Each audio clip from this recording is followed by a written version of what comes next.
কোজাগরী মা লক্ষ্মী পুজো কেন করা হয়? কোজাগরী শব্দের অর্থ কে জাগছে, কে জেগে আছো। বিশ্বাস করা হয় এই পূর্ণিমার রাতে মা লক্ষ্মী স্বর্গ থেকে পৃথিবীতে নেমে আসেন এবং বলেন, কে জাগো, কে জাগো। যিনি তাকে শ্রদ্ধা ভরে জেগে পূজা করেন, মা লক্ষ্মী তার ঘরে ধন ধ্যান সুখ শান্তি বর্ষণ করেন। 2 নম্বর হলো সম্পদের আশীর্বাদ লাভের জন্য মা লক্ষ্মী হলেন ধন সম্পদ ও সৌভাগ্যের দেবী। তাই এই দিনে তাকে পূজা করে সংসারের সমৃদ্ধি ও সৌভাগ্যের কামনা করা হয়।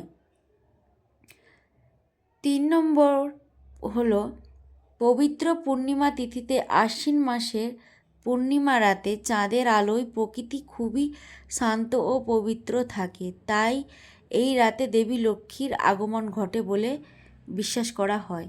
4 নম্বর হলো অলসতা ও অশুভ শক্তি দূর করতে বলা হয় মা লক্ষ্মীর সুচিতা। পরিশ্রম ও জাগ্রত মানসিকতা ভালোবাসেন। তাই এই রাতে পরিষ্কার পরিচ্ছন্ন ঘরে মা লক্ষ্মী দেবী বাস করেন। সংক্ষেপে কোজাগরী লক্ষ্মী পুজো করা হয় মা লক্ষ্মীর আশীর্বাদে। ভালো লাগলে লাইক কমেন্ট শেয়ার করে চ্যানেলটি সাবস্ক্রাইব করে দিবেন।